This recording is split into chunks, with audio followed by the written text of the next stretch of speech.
जय हिंद। स्वागत है आप सभी का मैथ्स की पाठशाला में। दोस्तों, हमने एक नई क्लास को स्टार्ट किया है जिसका नाम है कंसेप्ट ऑफ द डे, जिसके अंदर हम 5 से 6 मिनट के अंदर एक ऐसा कंसेप्ट को सीखते हैं जो बार बार परीक्षाओं के अंदर पूछा जाता है। तो पिछली क्लास में हमने टाइम एंड वर्क का एक बहुत ही अच्छा कंसेप्ट सीखा है, जिसमें मैंने आपको बहुत ही अच्छी एक शॉर्ट ट्रिक बताई है कि बिना पेन उठाए हम उस सवालों को जवाब कैसे दे सकते हैं। तो अभी तक आपने उस क्लास को नहीं देखा है तो एक बार जाकर उसे जरूर देखिए। चलिए आज जानते हैं आज की क्लास में क्या है हमारा कंसेप्ट ऑफ द डे। तो देखिए, ये क्वेश्चन लिया है मैंने। ये क्वेश्चन आरआरबी एनटीपीसी में इस बार कई शिफ्टों के अंदर इस वाले टाइप के क्वेश्चन पूछे गए। आने वाले विभिन्न प्रतियोगी परीक्षाओं में भी इस तरह के क्वेश्चन पूछे जाने की पूरी संभावना है। तो जानेंगे हम इसकी शॉर्ट ट्रिक। तो देखिए, एक टेनिस बॉल को 120 मीटर की ऊंचाई से छोड़ा जाता है। हम मान लेते हैं, देखिए एक टेनिस बॉल है। इसकी शॉर्ट ट्रिक जानने से पहले हम इसका बेसिक कंसेप्ट समझेंगे। एक टेनिस बॉल को, ये टेनिस बॉल है, इसको 120 मीटर की ऊंचाई से छोड़ा जाता है। बॉल जमीन से टकराने के बाद, ये जमीन है, ठीक है, बॉल जमीन से टकराने के बाद अपनी ऊंचाई की आधी ऊंचाई तक उछलती है। अपनी ऊंचाई से कितनी ऊंचाई तक उछल रही है? आधी ऊंचाई तक। ये टेनिस बॉल, इसको हमने छोड़ा, ठीक है, ये जमीन से टकराई और ये अपनी आधी ऊंचाई तक क्या हो रही है? उछल रही है, ठीक है, आधी ऊंचाई तक उछलती है और इस प्रकार निरंतर उछलती रहती है, ठीक है। आधी ऊंचाई तक उछली, फिर इस तरह आई, फिर अपनी आधी ऊंचाई तक उछली, फिर इस तरह अपनी आधी ऊंचाई तक उछली, फिर इस तरह अपनी आधी उछल तक, जब तक ये रुक नहीं गई, यहाँ पे आके कहीं ये रुक जाएगी, ठीक है। तो वो हमसे पूछा है, तो बताइए बॉल रुकने से पहले कितनी दूरी तय की। देखिए इसको, अब देखिए ऐसे ऐसे तो जाएगी नहीं, ये लहराते हुए अपनी जगह उछेगी, लेकिन ये समझाने के लिए मैं आपको बता रहा हूँ कि इस तरह मानी चलिए वो लहराते हुए जा रही है। मैंने यहाँ से बॉल को छोड़ा, जमीन से टकराने पर वो आधी ऊंचाई पर उछकी, ठीक है, फिर उसके बाद वो नीचे गई और उसकी आधी ऊंचाई तक आई, फिर नीचे गई, फिर आधी ऊंचाई तक गई। तो जब तक बॉल रुक नहीं गई, तो सवाल में वो हमसे पूछ रहा है कि रुकने से पहले इस बॉल ने कितनी दूरी तय की। तो देखिए साथियों, ये 120 मीटर की ऊंचाई से हमने छोड़ा है, ठीक है। उसके बाद ये कितनी ऊंचाई तक उछल रही है? आधी ऊंचाई तक। तो 120 का आधा कितना हो जाएगा?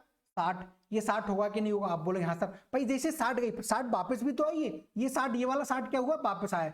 ये भी 60 होगा कि नहीं होगा? फिर उसकी आधी ऊंचाई कितनी हो जाएगी? 30 होगी कि नहीं होगी? फिर वो 30 गई, फिर 30 वापस भी तो आई है, ये 30। उसी तरह फिर 15, फिर 15, इसी तरह आगे वो आगे चलती हुई जाएगी। जाएगी कि नहीं जाएगी? तो देखिए ये क्या बन रहा है? 120 प्लस 60 गई, 60 आई, 2 बार 60 गई, 30 गई, 30 आई, 2 बार 30 गई, 15 गई, 15 आई, 2 बार, मतलब दो बार जा रही है कि नहीं जा रही? तो इस 2 को मैंने क्या कर लिया? कॉमन ले लिया। तो अंदर क्या हो जाएगा? 30 plus 15 plus dash dash dash, ये कहां तक जाएगी? अनंत तक जाएगी, जब तक ये रुक नहीं जाती। रुकेगी कि रुके जाएगी? ये क्या बना रही है? हमको बना रही है गुणोत्तर श्रेणी। आपने श्रेणी पढ़ी होंगी नंबर सिस्टम के अंदर, गुणोत्तर श्रेणी, समांतर श्रेणी और हरात्मक श्रेणी, अर्थमेटिक प्रोग्रेशन, ठीक है, जियोमेट्रिक प्रोग्रेशन, ये सब आपने पढ़ा होगा। तो इसमें लगेगा अनंत गुणोत्तर श्रेणियों के अनंत पदों का योग। उसका फॉर्मूला क्या होता है? देखिए उसका फॉर्मूला होता है, मैं बता रहा हूं, जीपी बोलते हैं उसको, गुणोत्तर श्रेणी को। उसके अनंत पदों का योगफल होता है ए अपॉन 1 माइनस आर। होता है कि नहीं होता? आप बोलेंगे हाँ सर होता है। ए क्या होता है? ये होता है फर्स्ट पद। क्या होता है? फर्स्ट पद। और आर क्या होता है? सार्वनुपात। क्या होता है? सार्वनुपात। आर को हम कैसे निकालते हैं? देखिए आर को निकालते हैं सेकंड पद बटे फर्स्ट पद, इस तरह हम आर को निकालते हैं। तो ये बात आपको निकालना आती हुई गुणोत्तर श्रेणी में। तो देखिए इसमें पहला पद क्या हो जाएगा? इस तरह होगा, ये 120 प्लस 2, गुणोत्तर श्रेणी क्या लगेगी? इसमें लगेगी। तो पहला पद क्या है? 30, ठीक है, 1 माइनस, अब आर क्या होगी? आर होगी 15 बटे 30 बराबर 1/2। क्या हो जाएगा? 1/2। आप इसको सॉल्व करेंगे आपको आंसर मिल जाएगा। आप इसको सॉल्व करेंगे तो आपको इस श्रेणी का आंसर मिल जाएगा। लेकिन हमको ये तरह सॉल्व किसी भी परीक्षा के अंदर नहीं करना। ये तो मैंने बता दिया आपको बेसिक कंसेप्ट कि आप इस बेसिक कंसेप्ट के तहत इस सवालों को सॉल्व कर सकते हैं, लेकिन इसमें बहुत ज्यादा समय लगेगा, हमको श्रेणी बनाना पड़ेगा, ठीक है, फिर ए निकालना पड़ेगा, ये तो निकल जाएगा, आर निकालना पड़ेगा, लेकिन इतना समय परीक्षा में नहीं होता। तो अब मैं आपको बताने जा रहा हूं इसकी एक ऐसी शॉर्ट ट्रिक कि आप बिना पेन उठाए इस सवाल का जवाब दे सकते हैं। तो देखिए इसकी शॉर्ट ट्रिक, इसको आप सॉल्व कर लीजिएगा, वही आंसर आएगा। तो देखिए जब भी इस तरह का सवाल आए, जब भी क्या इस तरह का सवाल आए, हमको देखना है कि कितनी मीटर की ऊंचाई से छोड़ी गई है। 120 मीटर की ऊंचाई से छोड़ी गई है, उसको लिखिए, ठीक है, कितने मीटर से छोड़ी गई है? 120 मीटर की ऊंचाई से छोड़ी गई है, मल्टीप्लाई।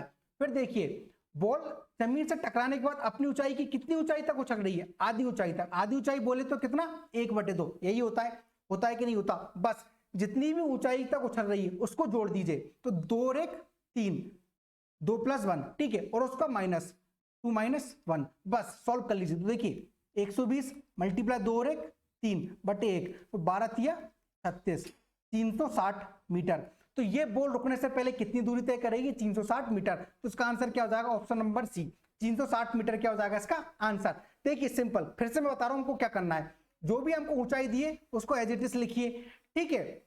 और जितनी ऊंचाई तक बॉल उछक रही है या उछल रही है उसको प्लस कर दीजिए आपस में। जैसे यहाँ पे क्या उछल रही है 1/2, तो ऊपर प्लस नीचे माइनस, ऊपर प्लस नीचे माइनस। प्लस माइनस से हमको कोई मतलब नहीं है। आप 1 में से 2 को घटाएंगे तो माइनस बनाएगा, तो माइनस नहीं लेना हमको भाई। कोई भी दूरी माइनस में तो होगी नहीं, इसलिए हमको माइनस को नेगलेक्ट करना है। तो 2 में से 1 को घटाइए, 1 में से 2 घटाइए, किसी में से किसी भी चीज संख्या को आप घटा सकते हैं, ठीक है। बस उसको सॉल्व कर लीजिए, आपको आंसर मिल जाएगा। देखिए देखते हैं एक और क्वेश्चन, इससे आपको और ज्यादा अच्छे समझ में आ जाएगा। देखिए हमको दिया है कि एक टेनिस बॉल को 80 मीटर की ऊंचाई से छोड़ा जा रहा है। कहां से छोड़ा जा रहा है? 80 मीटर से। मैंने क्या बोला? हमको वही लिखना है, 80 मीटर मल्टीप्लाई बॉल जमीन से टकराने के बाद अपनी ऊंचाई की 2/3 ऊंचाई तक उछलती है। भाई 80 मीटर से छोड़ा, 2/3 ऊंचाई तक उछल रही है, ठीक है। और इसी प्रकार निरंतर उछलती रहती है।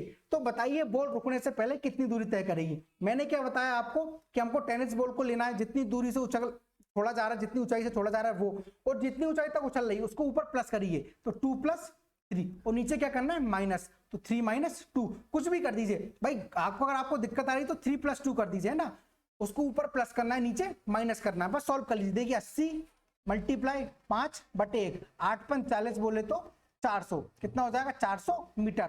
ऑप्शन नंबर ए क्या हो जाएगा इसका आंसर। बिल्कुल सिंपल। देखिए अब ये तो हम बराबर ही कर सकते हैं, ये स्टेप हम बराबर ही कर सकते हैं भाई। 80 × 3 = 5, 3 में से 2 गया 1, 8 × 5 = 40, 400 मीटर। देखिए पेन उठाने की जरूरत पड़ी क्या नहीं पड़ी? आपको नहीं पड़ी। मैं आपको समझा रहा हूं, इसलिए मैं आपको इसको सॉल्व करके बता रहा हूं। तो देखिए ये क्वेश्चन आपके लिए होमवर्क है। इसका आंसर आपको बिना पेन उठाए मन में सॉल्व करके उसका आंसर आपको कमेंट बॉक्स में देना है, ठीक है। मैं चेक करूंगा कौन कौन इसका आंसर सही दे रहा है, ठीक है। तो ये था आज का कंसेप्ट। ये कंसेप्ट आपको कैसा लग रहा है हमें कमेंट करके जरूर बताएं। मिलेंगे नेक्स्ट क्लास में, जब तक के लिए अपना ख्याल रखिए और मुस्कुराते रहिए। जय हिंद।